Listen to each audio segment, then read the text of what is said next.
నమస్కారం. నమస్తే సార్. అందరికీ చూడండి నరసింహులు గారు, మీరు అడిగింది ఇవ్వడానికి వాళ్ళు సిద్ధంగా ఉన్నారు. కానీ వచ్చే సంవత్సరం మీరు కూలీల రేటు పెంచబోమని హామీ ఇవ్వాలి. వచ్చే సంవత్సరం మిగిలిన వస్తువుల ధరలు పెరగవని మీరు హామీ ఇవ్వండి, అలాగే మేము ఇస్తాం. మేము అడిగింది మీ చేతిలో ఉంది, మీరు అడిగింది మాత్రం మా చేతిలో లేదు. వాళ్ళ చేతిలో ఉంది సార్, అంతా అన్నల చేతిలో ఉంది. సార్, వాళ్ళెవరో మాకు తెలియదు. మేమెవరి చేతుల్లో కీలువమనం కాదు. ఇది మా రైతు కూలీలందరం కలిసి సమిష్టిగా తీసుకున్న నిర్ణయం. చిన్న చిన్న అవసరాలకు అప్పులు తీసుకున్న పాపానికి మా భూముల్ని బలవంతంగా గుంజుకుని మా పొలాల్లో మమ్మల్నే కూలీలుగా మార్చారు వీళ్ళు. భూమి మాది, పని చేసేది మేము, పండించేది కూడా మేమే. అవన్నీ మీ పార్టీ మీటింగ్ లో చెప్పుకోండి, వింటారు. కూలీ డబ్బులు ఎవరి దయాధర్మం కాదు, మీకు తోచినంత ఇవ్వడానికి అది మా హక్కు. మేము అడిగింది న్యాయబద్ధంగా ఇవ్వకపోతే మీ పొలాల్లో ఒక గింజ కూడా రాలదు. పండిన పంటనంతా కాకులకి గద్దలకి వేసుకోవాల్సి వస్తుంది. ఇక దీని మీద చర్చ అనవసరం. వస్తాం. నరసింహులు గారు కొంచెం ఆగండి సార్, మీరేనా కొద్దిగా చెప్పండి సార్. కొవ్వెక్కిన ఎండ్రకాయ కన్నంలో ఇరుక్కుందంట. దాన్ని బయటికి ఎలా తీయాలో, కోసి కూర ఎలా వండుకోవాలో మాకు బాగా తెలుసు. పదండి బాబాయ్.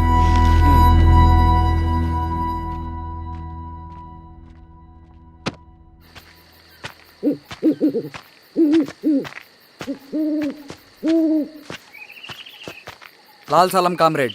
లాల్ సలాం. ఇంత పొద్దున లేచారంటన్నా? విప్లవకారుల జీవితాలు ఇంతే కదా రవి. 15 ఏళ్ళుగా ఇదే జీవితమే కదా బతుకుతున్నాను. ఎటువైపు నుంచి ఎవడొచ్చి అటాక్ చేస్తాడో తెలీదు. పరిగెడుతూనే ఉండాలి. ఈ అడవిలో కడుపు నిండా తిండి, కంటి నిండా నిద్ర కూడా ఉండదు. ఒక్కొక్కసారి తాగడానికి చుక్క నీరు కూడా దొరకదు. 2 పుస్తకాలు, ఒక కిట్ బ్యాగ్, అందులో 2 జతలు, ఒకటి ఒంటి మీద, ఇంకోటి దండం మీద. ఇవే మనకున్న ఆస్తి. ఒక్కొక్కసారి ఇవి కూడా ఉండవు. బార్డర్లో సైనికుడు లాంటి వాడే, అడవిలో విప్లవకారుడు కూడా. ఇదంతా జనం కోసం, వాళ్ళ బతుకుల్లో వెలుగు కోసం. సరే, ఏం సమాచారం? కూలీ రేట్లు పెంచే విషయంలో భూస్వాములు చాలా పట్టుదలగా ఉన్నారన్నా. కానీ మన నరసింహులు నన్ను ఒప్పుకోలేదు. మీటింగ్ అయ్యాక వెళ్తూ కోపంగా ఏదో మాట్లాడారన్నా. నాకెందుకు అనుమానంగా ఉంది. కీడు తలపడితే ఎక్కువ నష్టం వాళ్ళకే రవి. కానీ మధ్యలో రైతు కూలీల పరిస్థితి ఏమైపోతుందని ఆందోళనగా ఉందన్నా. చదరంగంలో నిలబడ్డాక చావుకి వెరవకూడదు రవి. ఇన్నాళ్ళు వాళ్ళు ఇచ్చిన పావలాకి 10 పైసలకి కూలి చేశారు. వాళ్ళ జీవితాలు బాగుపడాలంటే మనం ఎత్తిన పిడికిని దించకూడదు. సరే అన్నా. స్వామి, ఎలా ఉన్నారు ఊళ్ళో అందరూ? అందరూ బాగున్నారమ్మా. కోతలు కొయ్యలేదేంటి? ఊళ్ళో కూలి రేట్ల కోసం గొడవ నడుస్తూనే ఉందమ్మా. అడిగినంత ఇవ్వాల్సిందేనని కూలీలు, నచ్చినంత ఇస్తామని రైతులు. ఎవరు రేటు తేగట్లేదమ్మా. ఈ ఇష్యూలో అన్నలు ఇన్వాల్వ్ అయ్యారా? వాళ్ళు వెనక లేకుంటే ఈ కూలి చేసుకునే వాళ్ళకి ఎక్కడి నుంచి వచ్చినాయి అమ్మా ఎన్ని గుండ్లు? ఇచ్చింది పుచ్చుకుంటమే తప్ప ఏనాడన్నా ఇంత కావాలని అడిగారు వీళ్ళు. పోనీలే, ఇన్నాళ్ళకైనా వాళ్ళకేం కావాలో నోరు తెరిచి అడగగలుగుతున్నారు. సంతోషమేగా. తీసుకుని మీదటైనా జాగ్రత్తగా ఉంటుంది.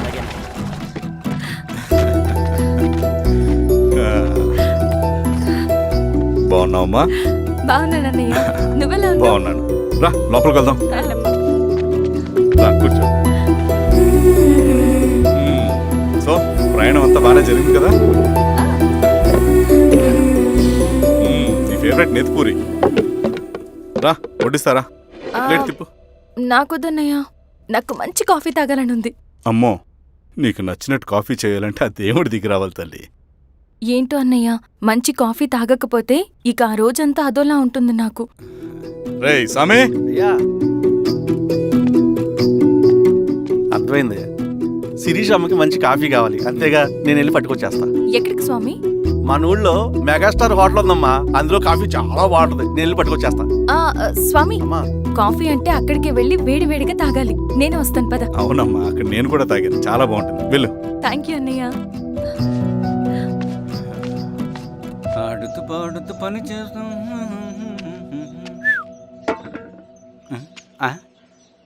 ఏంది మీ పిల్లగాడికా? అవును. ఒకసారి పెట్టుకొని చూస్తా. పెట్టుకో.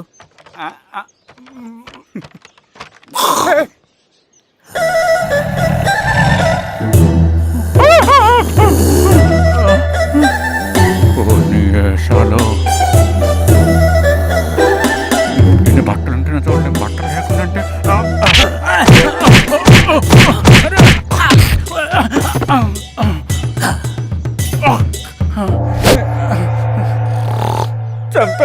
దండ పెడతా.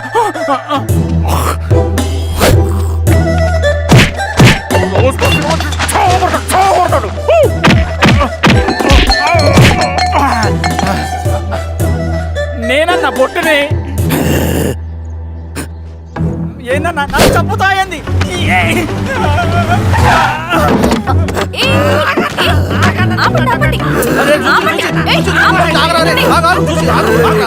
రాత్రి దొంగ సినిమా చూసాడమ్మా, పొద్దున్న నేను పొలాలు కొంచెం చంపేస్తాడమ్మా. రేయ్ మేడం మంచి కాఫీ పెట్టు ఎలా మేడమా? ఆ. అయితే మేడంకి స్పెషల్ కాఫీయా? ఓకే. అమ్మా ఆడికి చిరంజీవి ఇచ్చి పిచ్చా? కాదమ్మా ఫ్యాను. రండమ్మా కాఫీ తాదు కానీ కూర్చోండి అమ్మా. ఏంటి స్వామి ఇతను? చాలా మంచోడమ్మా, మెగాస్టార్ సినిమాలు చూసిన వాళ్ళు అయిపోతాడు. స్వామి, అమ్మా ఈ కాఫీ నేను ఎక్కడో తాగాను. మేడంకి స్పెషల్ కాఫీయా? ఏయ్, చూచి. మళ్ళక్కడికా? పద మేడం మందులు రాసుకో చూచి. Thank you. పద కూర్చో.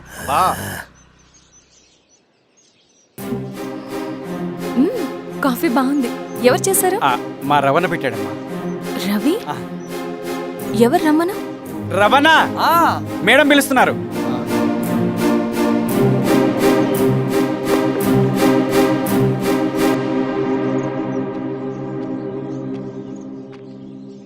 ఇతనే రవణ.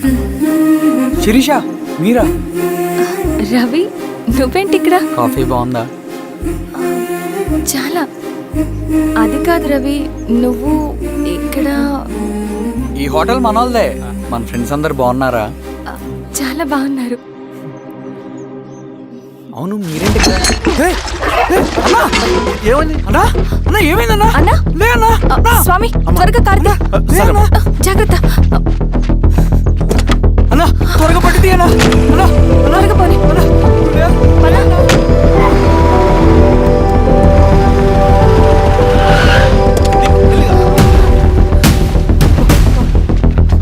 డాక్టర్ డాక్టర్ డాక్టర్, డాక్టర్ ఏమైంది? డాక్టర్ త్వరగా చూడండి డాక్టర్. లోపల తీసుకురండి.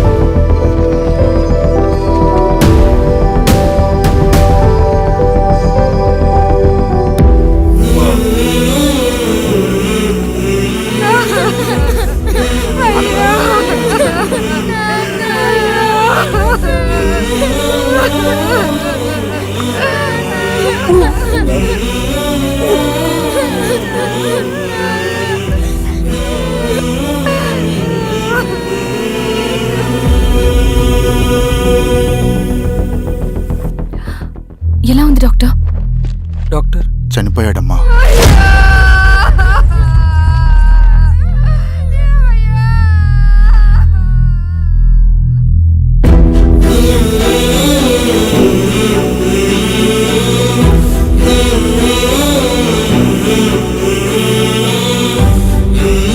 ఆ పేపర్స్ ఏంటి రవి? అతని భూమికి సంబంధించిన పేపర్స్. ఒక సంవత్సరం నుంచి ఈ పేపర్స్ పట్టుకుని ప్రతిరోజు ఎంఆర్ ఆఫీస్ చుట్టూ తిరిగేవాడు. భూమిని తాకట్టు పెట్టి అప్పు తీసుకున్న పాపానికి టైంకి వడ్డీ కట్టలేదని అప్పిచ్చిన ఆ దొర ఎంఆర్ఓ ఆఫీస్లో లంచం ఇచ్చి భూమిని తన పేరు మీద రాయించుకున్నాడు. ఈ ఎంఆర్ఓ ఆఫీస్లో ఎవరు నిజాయితీగా పనిచేయట్లేదండి. చెట్టు కట్టి నరకాలు ఒక్కొక్కడిని. నరికేయడమేంటి రవి? నువ్వు కాగితం మీద ఒక బొమ్మ గీస్తావు, ఒక చోట సరిగ్గా రాదు, ఏం చేస్తావు? ఎరేజర్తో సరిచేస్తావా, లేకుంటే ఆ పేపర్ని చింపేస్తావా? మరి మనుషుల విషయంలో ఎందుకు రాదు ఆ ఆలోచన? తప్పు చేసిన ప్రతి ఒక్కరిని నరుక్కుంటూ పోతే చివరికి మిగిలేది మనుషులు కాదు, శవాలు.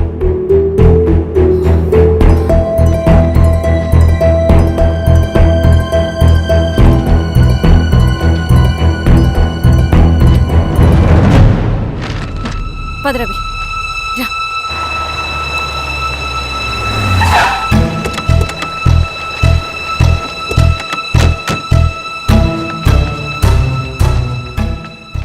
పానుకోటి నర్సయ్య ల్యాండ్ ఎవరు చూస్తున్నారు? మీరెవరు? ఇదిగోండి అప్లికేషన్. ఇది డిస్ప్యూట్ ల్యాండ్, ఎవడేం చేయలేడు. నీ నిర్లక్ష్యం, నీ లెక్కలేనితనం వల్ల ఒక నిండు ప్రాణం పోయింది. ఒక కుటుంబమే రోడ్డు మీద పడింది తెలుసా? ఏంటమ్మా గొడవ?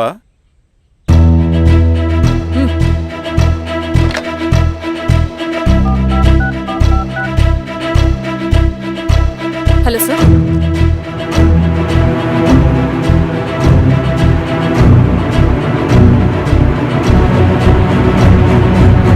Okay sir. You are dismissed. Peon, నేను ఒక పేపర్ ఇస్తాను, అది కలెక్టర్ గారికి ఫ్యాక్స్ చేయి. అలాగే మేడం. ఎవరమ్మా మీరు? ఈ ఊరికి కొత్తగా వచ్చిన ఎంఆర్ఓ.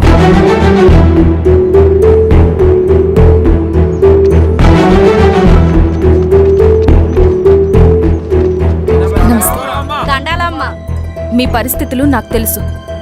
పని చేస్తేనే మీకు పూట గడుస్తుంది. పనులు మానుకుని మీరు ఈ ఆఫీస్ చుట్టూ తిరగాల్సిన అవసరం లేదు. మరి ఎట్టాగమ్మా? నేనే మీ ఊరొస్తాను. ఆ రోజు అరగంట వీలు చూసుకుంటే చాలు, మీ పని పూర్తయిపోతుంది. దండాలమ్మా.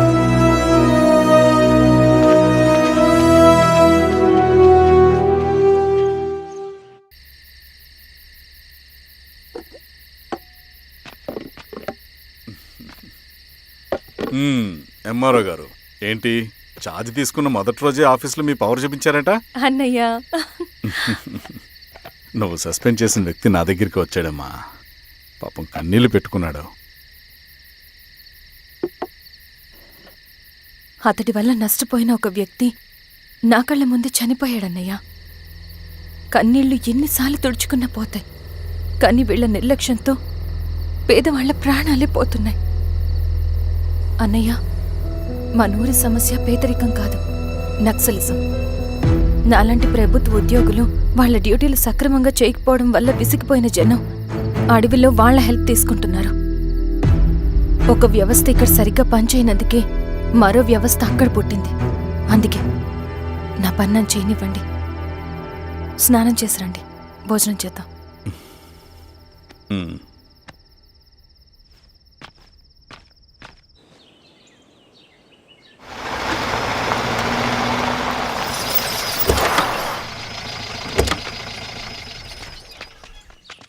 నమస్కారం అమ్మా. నమస్తే. ఇలా రండి. మీ ఊరు నుంచి కొందరు ఎంఆర్ఓ ఆఫీస్లో అప్లికేషన్స్ ఇచ్చారు.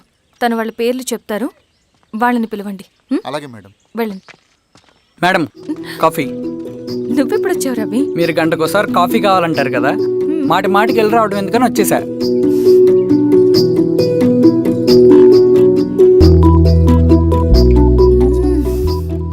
రవి, ఈ కాఫీ కోసమైనా నేను పెళ్లి చేసుకోవచ్చు. అదేంటి అలా అనేసారు? That's a compliment. భలే వారండి బాబు. దండాలమ్మా. నమస్తే. ఇలా ఇవ్వండి. చెప్పండి, మీ సమస్యలేంటో. పేరు తలుపుల వీరాంజనేయులు. ఉన్నది 3 ఎకరాల పొలం. చెన్నుపాటి ధనుంజయరావు అనే మహానుభావుడు అందులో 2.5 ఎకరాల భూమిని తన పేరు మీద రాయించుకున్నాడు. అడిగితే నీ దిక్కున్న చోటు చెప్పుకోమన్నాడు. దిక్కులేనాడు కాబట్టి 1/2 ఎకరం భూమి మీదే పెద్ద కుటుంబాన్ని నెట్టుకొస్తున్నాడు. అవునమ్మగారు, ఆ పొలం ఎలాగైనా తిరిగి ఇప్పించేయండి అమ్మగారు. ఆ పొలం కోసం 3 సంవత్సరాల నుంచి తిరుగుతున్నాను అమ్మగారు. వీరబాబు, వీళ్ళందరి దగ్గర కలెక్ట్ చేసుకో. మేడం, దాదాపుగా ఇక్కడ ఉన్న వాళ్ళందరి పరిస్థితులు ఇవే. వీళ్ళ సమస్యలు పరిష్కారం కావాలంటే మాట్లాడాల్సింది వీళ్ళతో కాదు మేడం, మన ఊరి పెద్ద మనుషులతో. ఇందు మూలంగా 50 మంది గ్రామ ప్రజలకి తెలియజేయదేవనగా శ్రీరామగిరి గ్రామ పంచాయతీ మోతుబరి రైతులు, సన్న చిన్నకారు రైతులందరూ రేపు ఉదయం 10 గంటలకి ఎంఆర్ఓ ఆఫీస్ దగ్గరికి రావాలా.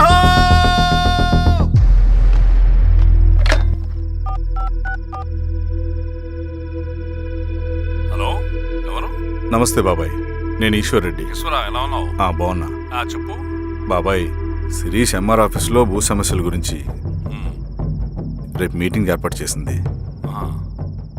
ఈ విషయం మన వాళ్ళంతా ఎలా తీసుకుంటారో అర్థం కావట్లేదు. అందుకనే మీకు ఫోన్ చేశాను. శిరీష్ చెప్పింది చేయండి, అదే మనకి కలిసి వస్తుంది. సరే బాబాయ్, ఉంటాను.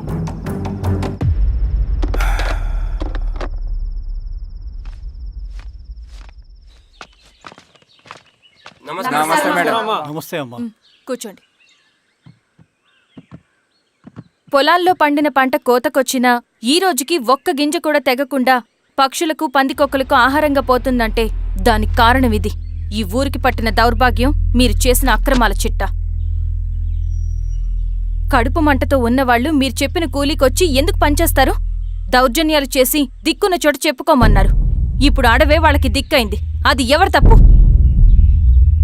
మొత్తం 100 ఎకరాల పైచిలుకు భూమి వాళ్ళ దగ్గర దౌర్జన్యంగా లాక్కుని ఇన్ని సంవత్సరాలుగా మీరు అనుభవిస్తూ ఉన్నది. మీ అంతట మీరుగా తిరిగిచ్చేస్తారా, లేదా చట్టం ఎలా పనిచేస్తుందో మీకు చేసి చూపించమంటారా? అలా చేయండి మేడం. నువ్వు ఆగవయ్య నరసింహులు. ఏం చేయాలో మా ఎంఆర్ఓ గారికి బాగా తెలుసు. అట్టా కానివ్వండమ్మా. ఇస్తే మీ పొలాలు ఇవ్వండి, మా వివం. మీ పేరేంటి? సామిరెడ్డి. రూల్స్ ప్రకారం వెళ్తే మీ మొత్తం పొలం పోతుంది. కూర్చోండి. రై సామరెడ్డి కూర్చో.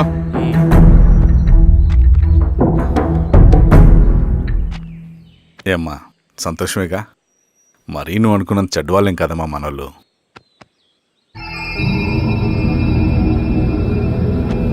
పదనాన్న. నమస్తే. పెద్ద ఆయన చెప్పాడు, అంతా మన మంచికే. పోను పోను నీకే అర్థం అవుతుంది. ఎన్నాళ్ళకి మీకు మంచి జరుగుతుంది.